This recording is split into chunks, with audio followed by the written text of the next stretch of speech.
everybody, this is Tiggy Maximus with Tiggy Maximus Talks, episode 119 on YouTube. Thank you guys for listening to all my episodes, and most of these episodes, or some of these episodes, or if you've just been listening to just one episode. I want to thank you guys for listening.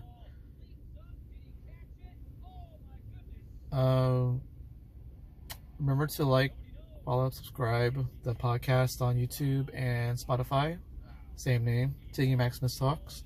And if you feel like it, there's a link on my Spotify episode where you can make a small donation towards the podcast, and anything is appreciated. Whether you listen, follow, subscribe, or make a little charity on your behalf towards me.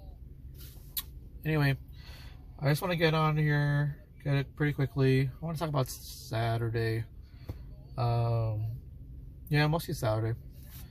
I went and watched the WWE SummerSlam Premier Live event. It's one of their 4 Grand Slam events for the year, and honestly, it was a great card, actually. Let's see. The first one, I believe it was Logan Paul going up against Ricochet. That one was a decent matchup overall. They have some really good, high risk spots, and I think there was like maybe a swinging neck breaker off the top rope by Ricochet onto Logan Paul. And honestly, I would say that was pretty awesome.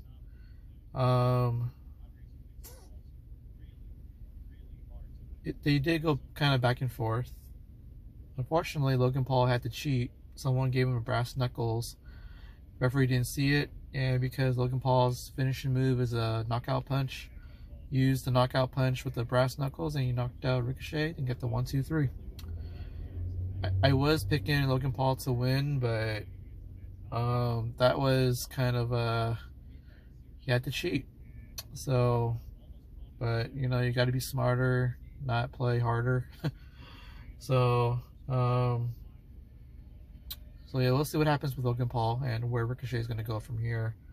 I mean, they had 2 really good viral moments together. The Royal Rumble, both guys were standing on the ropes, the top of the ropes, on opposite sides of the ring at the Royal Rumble, and they wanted to clothesline each other. They met each other mid-air, halfway through the ring, and they collided. That was an amazing spot. I guess the other thing was Money in the Bank, the ladder match, and Logan Paul and Ricochet were both on the ladder, and LA Knight just so happens to push their ladder to knock them off, but they both kind of landed on the ropes. They both tried to climb up the ropes because Ricochet wanted to do a Spanish Fly maneuver.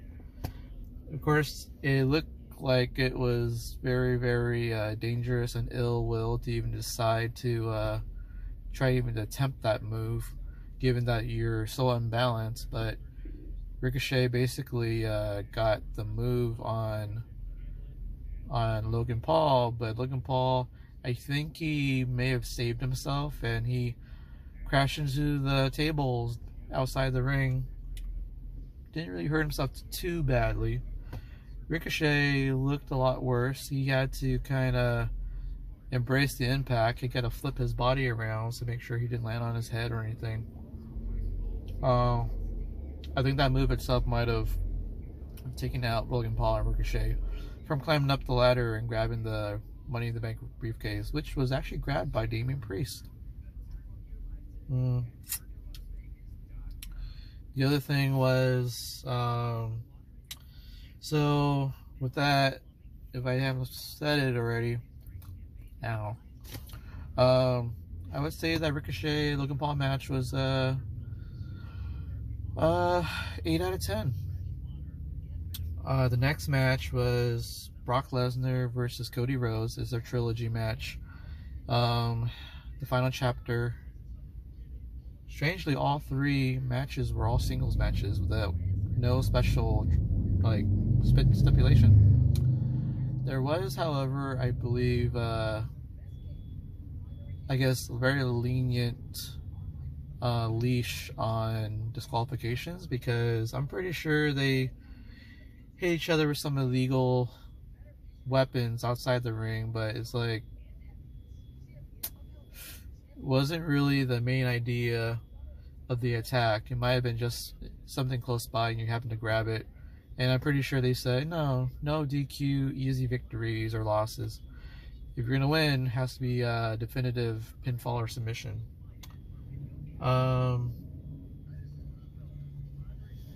Honestly, though, I liked how the rivalry kind of developed, where you had the special attack, you kind of develop a storyline. They both got a victory over each other. One got the pinfall victory because Brock Lesnar had the Kimura lock on, but he didn't let go, and he got pinned for it. But then the next time he put the Kimura lock in the next match, he made Cody Rhodes passed out. So, third time, I'm pretty sure he had to move on it, but then Cody Rhodes was able to escape to the rope break, and then he finally got the crossroads on Brock Lesnar like 2 times or something, or 2 or 3 times, and well, that worked out pretty well for Cody Rhodes because he got the victory, and Brock Lesnar shook his hand after the fight. So that was basically passing of the torch from Brock Lesnar to Cody Rhodes.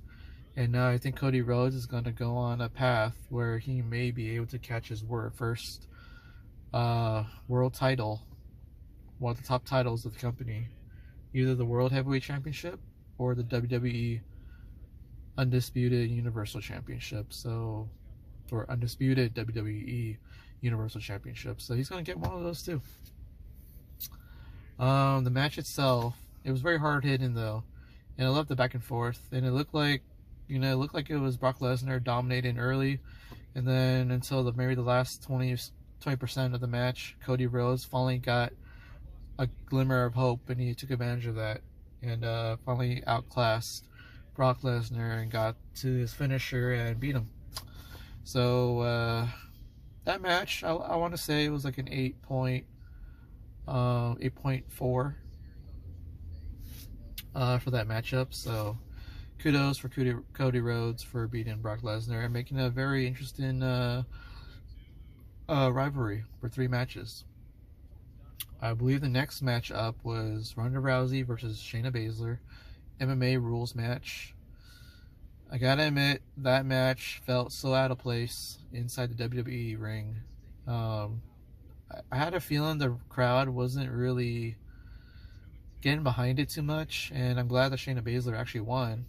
That's the push she might get, and she might be on her way to a title match down the road for beating someone like Ronda Rousey. So my guess is Ronda Rousey and Brock Lesnar, now that they can take some time off, they might be gone for a while. But it's a nice way for them to go out. So kudos for Shayna Baszler. Now the match itself, though, I would have to say it was probably a 5.5 out of 10. Like, it was a lot of counters. Finally someone got the upper hand. Shayna Baszler needed some medical attention, but Ronda Rousey pulled off the medical personnel. And I think Shayna Baszler got a head kick in there too on Ronda Rousey. I remember the head kick that she took from Holly Holm. I remember that. But then, yeah, Shayna Baszler got the rear naked choke, the Carfufa clutch, and put away Ronda Rousey. Kudos for Shayna Baszler. Next match, I believe it was 25-man Battle Royal, and LA Knight won the Battle Royal. He outlasted Bronson Reed and Karrion Kross, and Omos. So, kudos for that. Overall, I thought the Battle Royal was about as good as it can be. I would say about an 8 out of 10. So, um,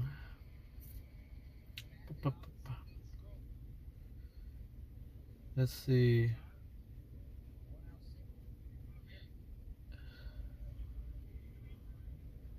If I remember correctly, I think the final two were LA Knight and Sheamus. But I don't know. My main thing is LA Knight got the win, and this might be a big push for him towards like a world title match down the road. I can feel it. He's gotten really over with the crowd ever since the Bray Wyatt stuff. So, and you haven't seen Bray Wyatt, but you've seen a lot of LA Knight. But yeah, I think the next match was on there was Gunther versus Drew McIntyre for the Intercontinental Championship. The champion Gunther had a hard-fought battle back and forth with Drew McIntyre. There were times when I thought Drew got Gunther, but he kicked out. But Gunther finally got the upper hand right at the end. Got the powerbomb on Drew McIntyre and put him away. And Drew McIntyre thought he was going to get it. But Gunther, he retains his championship, and he will eventually pass the Honky Tonk Man this month as the longest reigning Intercontinental Champion. The match itself, though, I would say it was about an 8.6 out of 10. I actually liked it. I liked their match at WrestleMania too, in the triple threat match with Sheamus. So they worked pretty well. And Gunther, good storytelling. Almost got beat, but he did pretty well. And I like the fact that they established that he's very dominant, undefeated on the main roster, got the title, and a lot of great things are going to happen for him, especially with two stable mates with the Imperium. So he's looking pretty strong. Next match, I believe it was the WWE Women's Championship match. Asuka is your champion. She defended her title against Charlotte Flair and Bianca Belair. Great back and forth matchup between all three ladies, and honestly, great ending in my opinion. Charlotte Flair got the figure 8 on Bianca Belair, but as she does the figure 8 and she's upside down, applying more pressure, Asuka comes in and sprays blue mist from her mouth all over the face of Charlotte Flair, blinding her.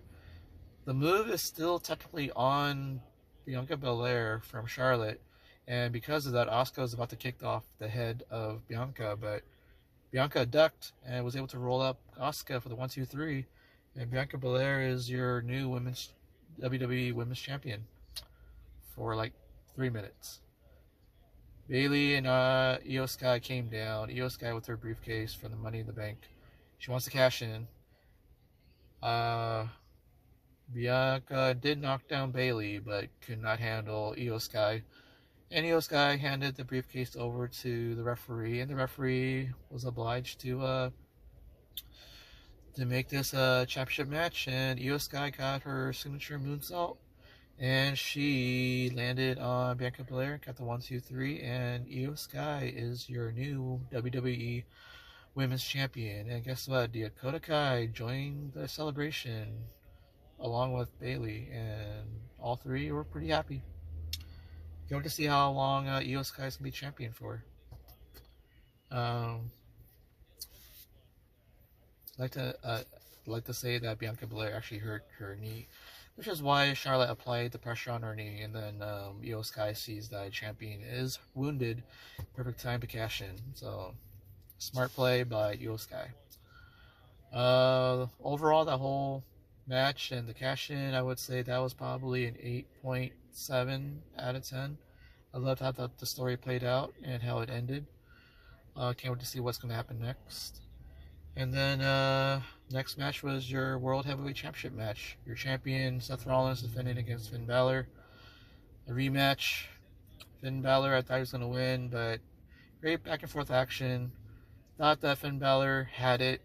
He got the coup de grace on him. And honestly, it was so close. Honestly, I did like Seth Rollins versus Finn Balor. I always like how they are because they always put on a great match. And honestly, just seeing them together in any kind of match together is always going to be like a 5-star type thing or a 4-star type thing. And you should always be able to enjoy it for 20-25 minutes. Overall, though, I feel that, that match is probably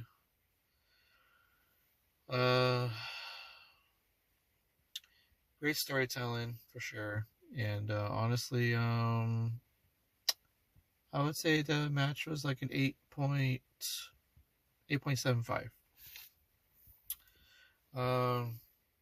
So the little debacle between Damian Priest and Finn Balor, another miscue when it comes to a major moment. And well, I'm kind of hoping Damian Priest is the one that can put not only himself over, but the Judgment Day over with a major victory, and holding that World Heavyweight Championship is the way to go. Otherwise, like having a dominant faction. I mean, Rhea Ripley is the WWE like World Women's Champion or the World Women's Champion.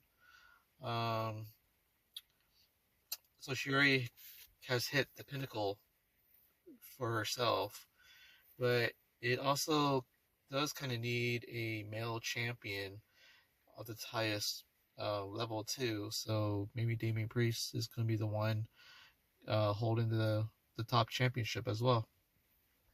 And if that is the case, it does make the Judgment Day like the powerful group. Anywho, and then there was one more match. It was your main event.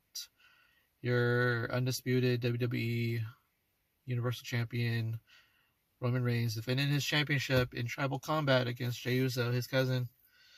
That one kind of started off pretty slow, yes. And honestly, it started to build up, and then you got the twist. You got Jey Uso getting beat up in the crowd by Solo Sakai.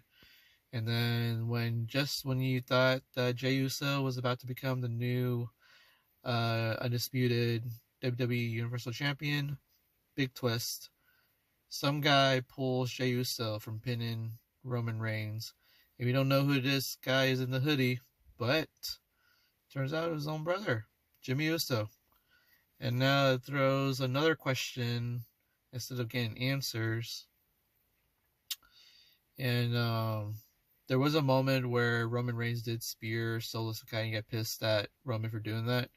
So you have all 4 members of the bloodline kind of like pissed off at each other. So I was reading somewhere that I think around the Summer or Survivor Series, you're going to end up having a fatal 4-way between these 4 members of the bloodline. So I wonder if the championship is going to be on the line or just for fighting for the tribal chief recognition. So we'll see.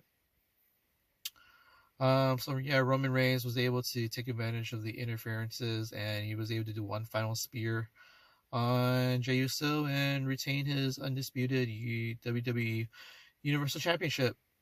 So overall, with all the twists and turns and just building up the drama and the culmination of all that work into SummerSlam's main event, I would say that was a 8.8 out of 10. So I enjoyed it overall in that match. So Well, guys, that's all I have for tonight about all the combat sports on Saturday.